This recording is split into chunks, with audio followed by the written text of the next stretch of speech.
Mr. Mullin, Yes. how much bacteria and how much antibiotics are we getting in our meat sources these days? Too much. I love that, too much. There is a book by Marty Blazer from NYU. He used to be the dean of NYU, infectious disease doctor. He worked on H. pylori as kind of his claim to fame. But then he really came to the realization that the antibiotics are killing us. So he wrote this book called Missing Microbes, how these antibiotics are really killing off these microbes that are missing in us, because we don't have enough of them. So he did some interesting studies. One, he took antibiotics at the dose that we get in conventionally raised meat. So if you go out and have a steak tonight, there's antibiotic in it. Okay, so he took that dose and gave it to rats and made them fat. Just with what he calls subtherapeutic antibiotics, a stat model for obesity and diabetes, just be given these mice a very, very tiny amount of the antibiotics at the dose that we get in conventional meats. He can make a rat sick within a given amount of weeks. So that in and of itself, I thought that those data by him and Dr. Wu in his lab were very powerful. Very powerful. Yes, yes. What about the actual the bacteria in the meat? I know that when you cook the meat, if you cook it thoroughly, you can get rid of the bacteria. But what about the toxins that cause endotoxemia in the meat? We just had, I was performing procedures at the endoscopy center yesterday, and we learned about, across the street is where some people go to eat. I won't say the name of the chain, but they contracted E. coli 0157H7, that they actually got a child hospitalized just from a bad E. coli infection, which is not uncommon in meat. I mean, there's another maker of foods that had 3 recalls. Yes. Massive recalls of their foods because of that. So it's quite common. You would be surprised. And this is a deadly bacteria. Yes. And even if you kill the microbes, there's still toxins that are left behind that could cause endotoxemia, which means the toxins get into your blood and cause inflammation. They're preformed and they're hard to kill. That's right. Yes. And what about meat in as far as it causing bad bacteria growth? How does it do that exactly? You know, it's interesting that you asked that. There are many studies on what's called the Western diet. We're basically in part of the Western world, but our diet means going to these fast food hamburger places and having milkshakes and hamburgers and all these things that ultimately really make the pathogenic microbes, the bad microbes, thrive. So the C. diff you mentioned, and some other of the bad actors, the E. coli's, they are actually thrive with refined sugars, with people on a high meat diet, Yes. red meat. So they're bad for a number of reasons. That's right. Yeah. They could cause an infection. They increase the risk of your bad gut bacteria flora.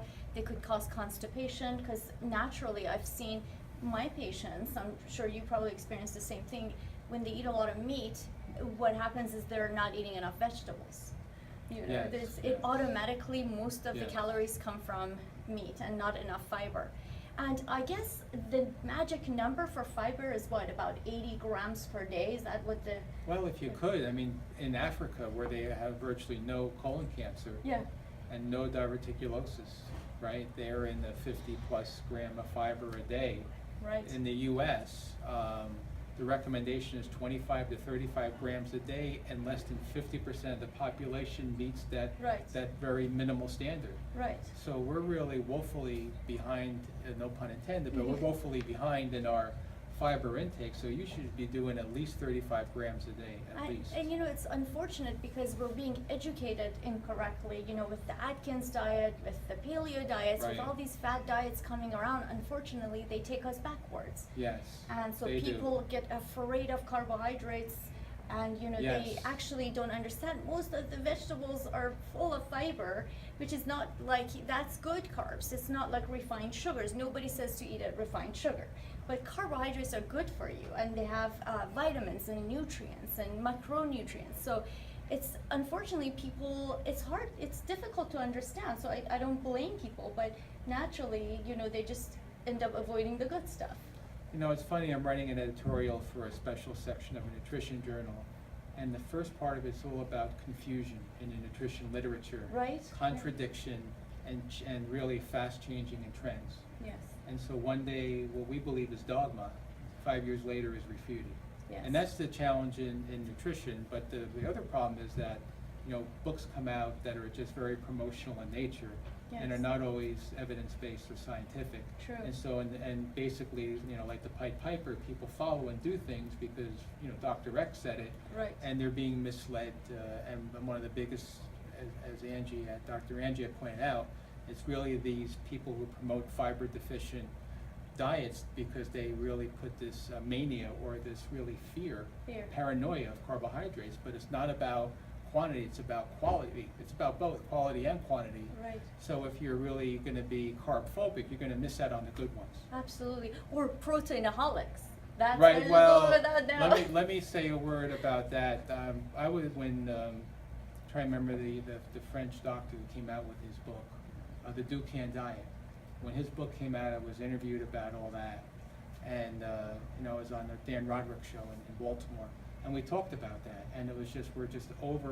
You know, now we're seeing a lot of kidney disease, and we don't know why, right? I mean, some of it's microbiome, some of it's inflammation, some of it's cardiometabolic, but a lot of it is that we got into this high protein Atkins-like, you know, paleo, you know, kind of hunter-gatherer and all these other kind of different excuses to eat different more excuses, I protein, love it. Yes. and then we're poisoning our kidney because we can't handle That's it. right. And I was reading that even the hunter-gatherers actually had about 80 grams of fiber. It's not like they hunted all the time, you know, and if you look at the GI tract is a very long, how many feet is it again? Mouth to 30, about 30 feet, and yeah. that's more of it looks more like an herbivore GI tract than a carnivore. Right. So you need the surface area to that's break right. down all the fiber. That's absolutely right. And Right. another thing is with fiber, I mean, correct me if I'm wrong, but fiber actually increases the transit time in the GI tract. So as fiber travels through the GI tract, it carries these micronutrients through the gut and through the brush borders of the gut and releases the nutrients very slowly. So it's not the same as drinking a juice that goes right through your gut. So I feel like we should be eating fiber, chewing vegetables, and eating these things in whole, almost, you know, letting it do its natural thing. What did Michael Pollan say?